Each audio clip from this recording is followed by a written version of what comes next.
and the gratitude of that generosity opens up the flow of what the heart is all about, is the seat of the soul.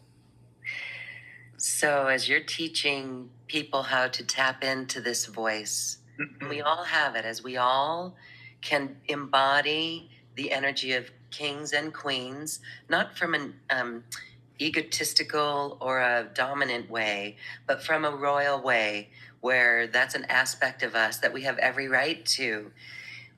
When we take on those capacities, if you were to teach people how to use that voice of change, would you simply instruct them to feel those three aspects of grace: the gentleness, the gratitude, and the generosity?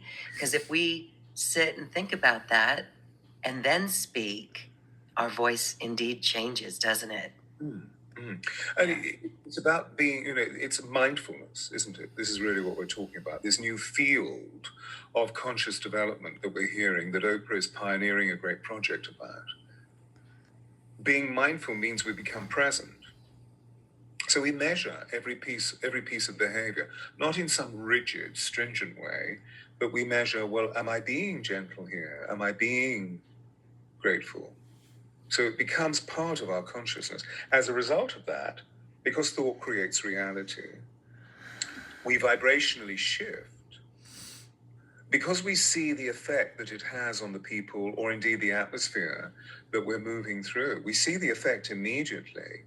There is a response, and all successful communication is based on response. If you don't get the response you want, change strategy. The difficulty is that in the pursuit of that, we often become frustrated, irritated, and angry, and we lose gentleness, gratitude, and generosity.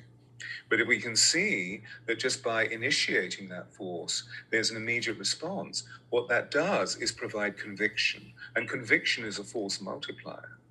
Because it feels good, you want to do more. So literally, let's do more gentleness. Isn't that the meaning of the gentle man or gentle woman?